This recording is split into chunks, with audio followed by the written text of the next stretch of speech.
I want to talk a little bit about basic broad brushstroke numbers, but in hope that it'll give you an idea of how catastrophic this occupation has become for the Iraqi people.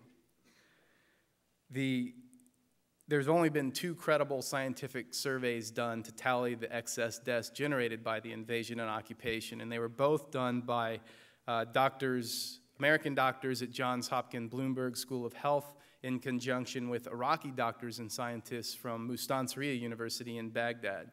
And they were published in a British medical journal, The Lancet, peer-reviewed medical journal comparable to the New England Journal of Medicine here. The first study came out October 2004. The second was released October 2006.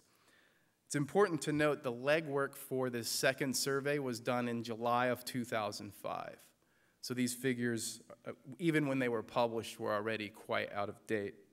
But that survey, published October 06, found that 655,000 Iraqis, 2.5% of the total population of the entire country, had been killed as a direct result of the US-led invasion and occupation.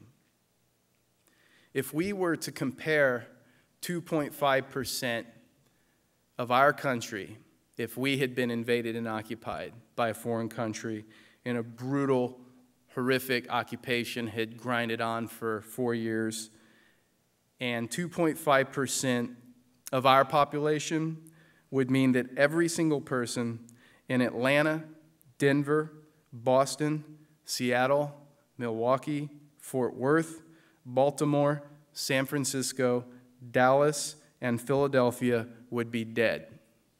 Every single person. More recently, there's a group called Just Foreign Policy that has extrapolated figures from the media based on that second Lancet report, but figures obtained since the July 2005 legwork of that study, and they now show that well over 1 million Iraqis, almost 1,100,000, have died as a direct result of the US-led invasion and occupation. To contrast the reality on the ground with the refugee situation and the overall situation with that AP story I told you about that just came out. 3 million Iraqis are internally displaced within their own country, i.e. refugees.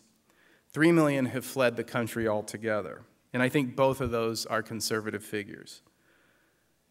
We, as I just said, an estimated 1 million are dead. There's never been a study done on how many have been wounded, but I think it's safe to assume that roughly 3 million have been wounded in this occupation and invasion. And if we contrast that, for every US soldier that's killed, roughly 10 to 12 are wounded. So if we're conservative, I think we could say it's safe to say that 3 million Iraqis have been wounded. There's an Oxfam International report that was just released this last July, and that report found that in addition to the refugees, there's another 4 million Iraqis that are in dire need of emergency care, meaning if they don't get access to safe drinking water, 70% of the country does not have access to safe drinking water. If they don't get access to drinking water, food, and basic medical attention as they need it, they're literally at risk for their lives.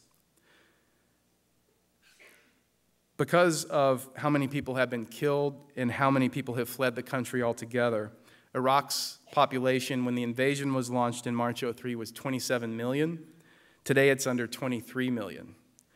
Of that 23 million, 6 million people are now refugees, 4 million are in dire need of emergency care, 3 million are wounded, and 1 million are dead. That means 14 million out of 23 million.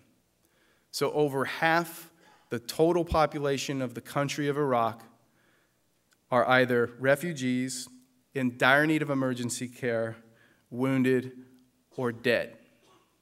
The country has been completely eviscerated by the US-led invasion and occupation, and it continues to get worse every single day.